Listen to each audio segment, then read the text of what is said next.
네, 우리 시간으로 오늘 밤 늦게 한미 정상회담이 열립니다. 화기애애했던 백악관 환영 만찬의 분위기가 정상회담까지 이어질 수 있을지 관심이 모아지고 있는데요. 네, 전문가와 함께 관련된 내용 짚어보겠습니다. 문성목 한국국가전략연구원 통일전략센터장님 나와 계십니다. 안녕하세요. 네, 안녕하십니까? 안녕하십니까.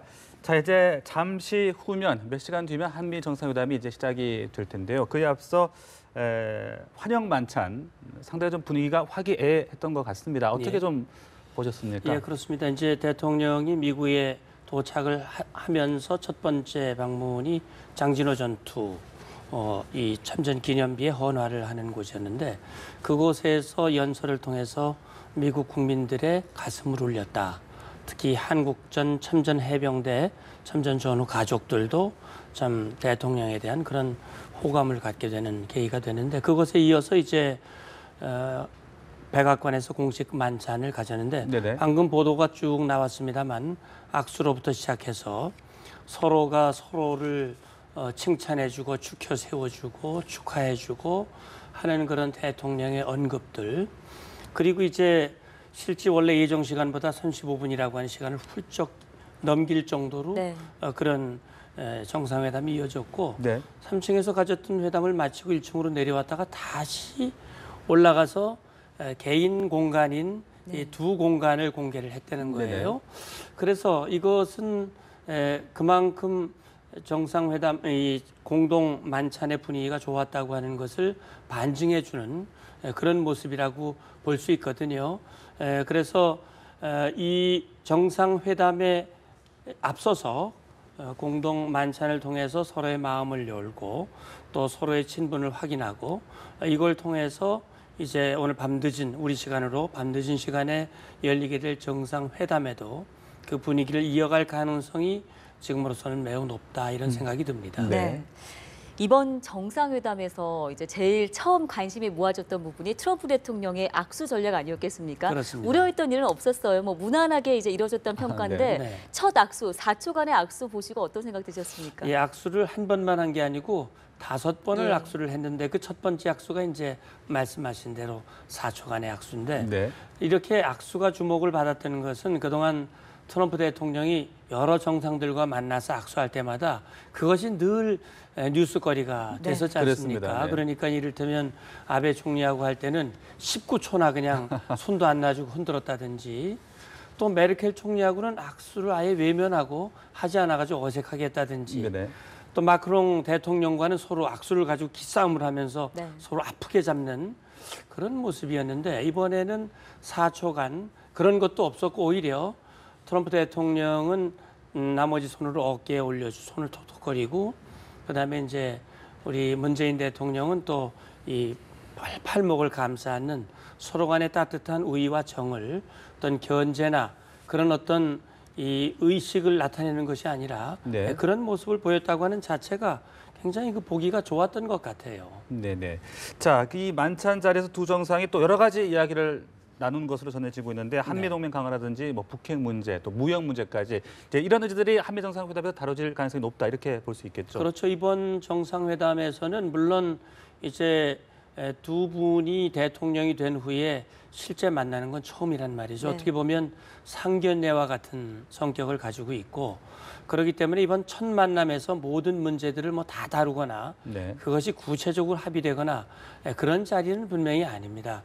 그래서 제가 볼 때는 이번 정상회담에서 다룰 내용은 크게 두 가지로 본다면 하나는 안보와 관련된 문제죠. 그것은 동맹과 북한의 핵 문제 해결 이런 것들이 이제 포함이 될 것이고 두 번째는 경제 문제인데 거기에는 역시 이제 한미 FTA 문제라든지 이런 사안들이 아마 포함이 될 겁니다. 네. 그러나 이번 이제 만찬을 통해서 구체적으로 어떤 내용들이 다 오고 갔는지 모두가 다 공개되진 않았지만 예.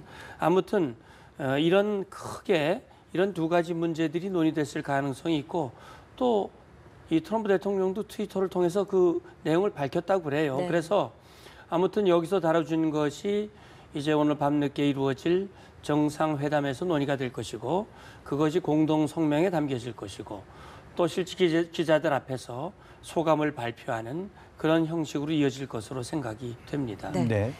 그렇다면 주요 의제에 대해서 이제 하나씩 짚어보도록 하겠습니다. 조금 전 말씀해 주신 트위터 얘기를 먼저 할게요. 이제 트위터 광으로 알려진 트럼프 대통령이 바로 만찬 직후에 글을 게시했는데 지금 막 대한민국 대통령과 아주 훌륭한 만남이 끝났다. 북핵과 새 무역 협정을 포함한 많은 주제들이 논의됐다 이렇게 적었거든요. 네. 여기서 이제 좀 관심을 기울여야 할 부분이 새로운 무역 협정 이 부분이거든요. 네. 아무래도 한미 FTA 재협상 시사한 것으로 해석하던 부분이 많던데 어떻게 보셨습니까? 예, 그럴 것 같습니다. 왜냐하면 트럼프 대통령이 이제 대통령이 되기 전에 후보 시절부터 내세운 것이 이제 미국 우선주의거든요.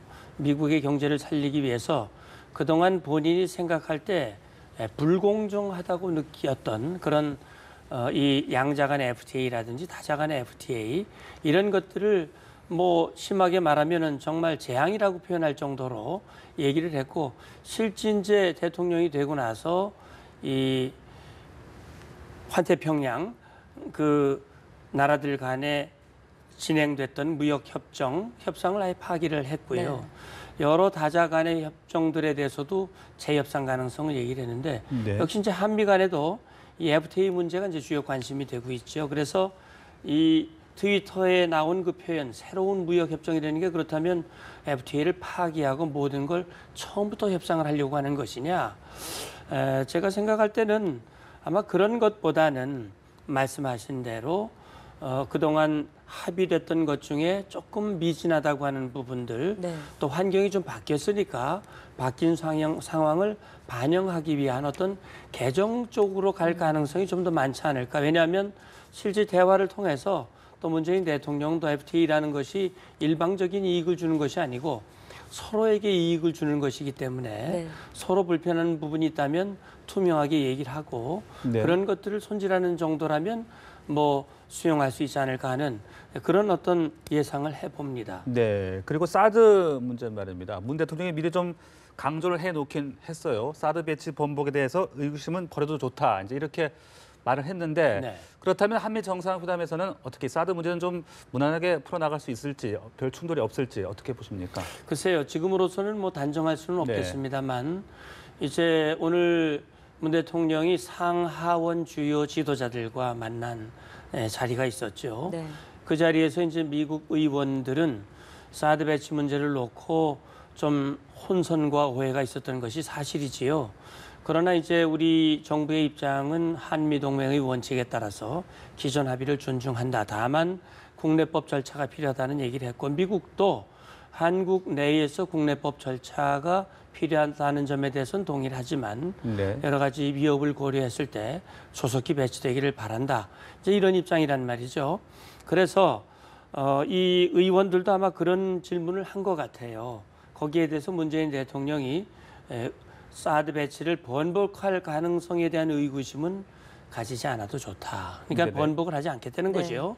그렇다면 남은 문제는 과연 미국이 기대하는 그 시기 내에 배치할 것임을 미국 측에 확신을 줄 수 있느냐 여부는 네. 좀 지금으로서는 제가 뭐 정확하게 알 수가 없으니까 단정을 할 수는 없습니다만 역시 이제 출발을 잘했고 네. 또 우리 대통령으로서 한미 동맹을 위대하다고 그랬고 강한 동맹이라고 그랬고 트럼프 대통령과 손을 꼭 잡고 북핵 문제를 해결하고 한반도의 평화를 정착시키겠다고 했다면 미국의 관심과 요구를 그냥 가볍게 이렇게 내려놓기는 쉽지 않을 것이다라는 네. 생각이 들고요. 그런 점에서 절충점을 찾지 않을까 봅니다. 그렇습니다. 시기 말씀하셨는데 이제 트럼프 대통령이 사드를 보다 조기에 배치해달라 이런 요구를 하지는 않을까 이런 가능성도 나오고 있고 이걸 글쎄요. 잘 설득할 수 있느냐 이 부분도 좀 관심이 모아지고 그렇죠.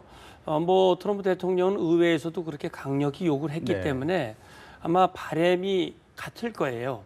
그러나 그것을 문재인 대통령에게 공식적으로 도려내놓고 하게 될지 네. 아니면 원론적 입장에서 한국 국내법 절차를 따르되 최대한 시기를 앞당겨 주기를 바란다라는 그런 원론적인 평가를 요구를 하는지는 네네.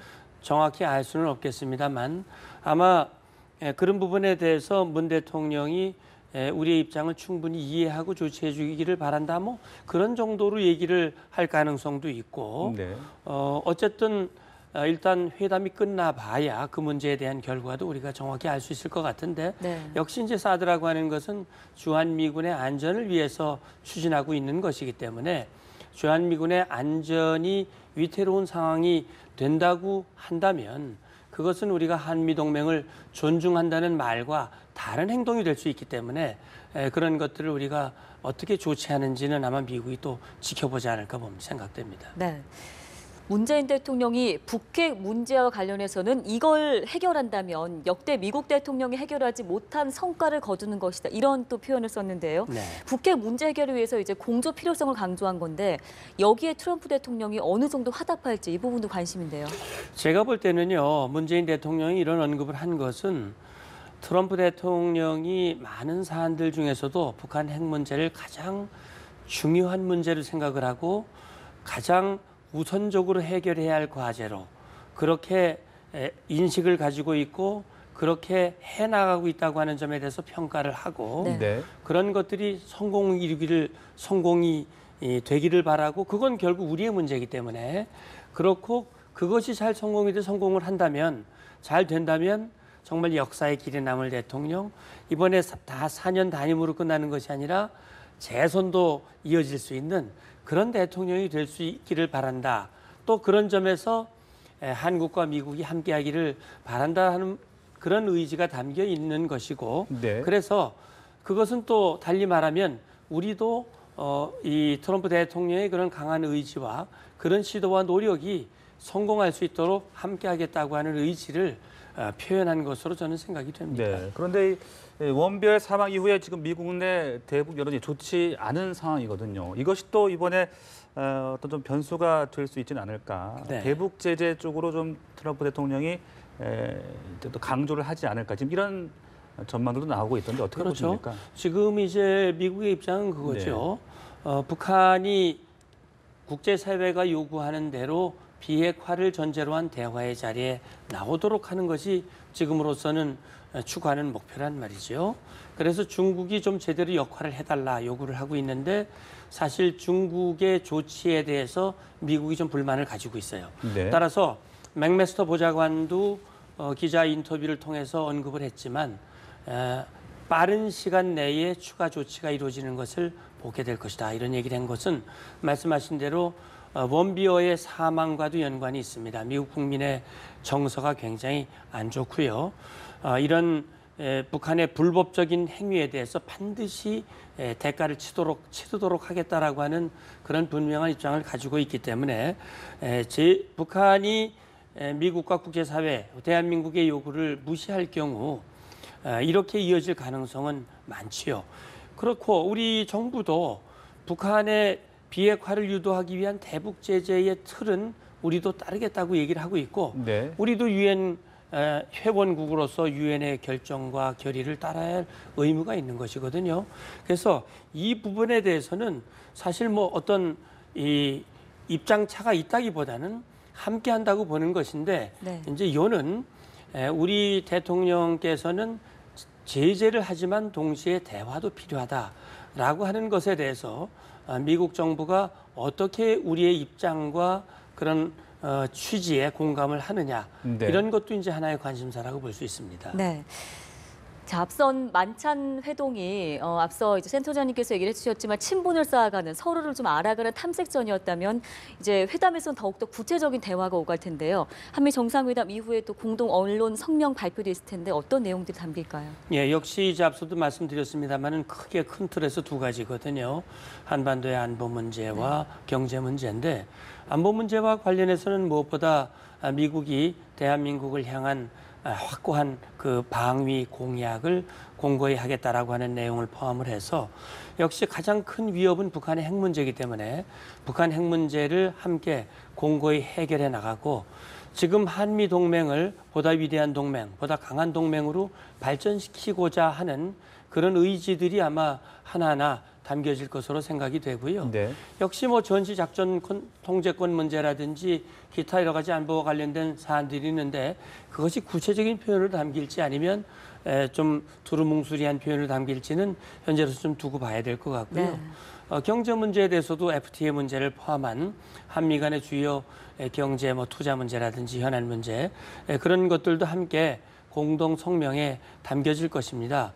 역시 이번 한미 정상회담은 어떤 구체적인 합의보다는 큰 틀에서 한미 동맹을 재확인하고 네. 한미 정상 간의 신뢰와 우위를 다지는 그런 상견례적인 그런 성격의 회담이라고 봤을 때 제가 볼 때는 이 정상회담에서도 그런 연장선상에 이루어질 것이고 미국도 그런 기대감을 가지고 있기 때문에 이번에는 그런 것들이 담겨진 모습 또 한미동맹의 공고한 모습을 보여주고자 하는 네. 그런 노력을 미국도 함께 하지 않을까 이런 기대를 해봅니다. 네.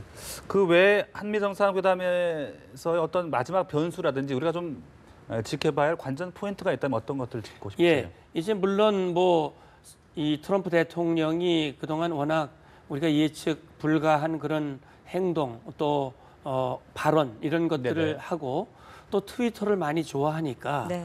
이제 회담이 끝나고 나면 회담 결과에 대한 관심이 높지요. 그런데 공동 성명 이외의 트위터에서 우리가 생각하지 않았던 것들이 나온다든지 그런 것들이 혹시 요인이 될 수 있고요. 네. 방금 보도에도 나왔습니다만 이제 요는 북한입니다. 북한 핵 문제를 해결하기 위해서 한미가 확고한 공조를 과시했다 하더라도 지금 방금 보도에서는 북한은 핵 문제는 나만 빠져라 이렇게 나오고 있단 말이죠.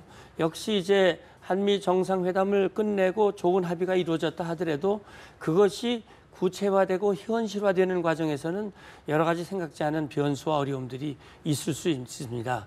그런 차원에서 합의와 이런 정신을 앞으로 어떻게 계속 실천하고 이어가느냐 하는 것도 또 새로운 출발점, 새로운 단계라고 봐야 되겠지요. 네, 네. 알겠습니다.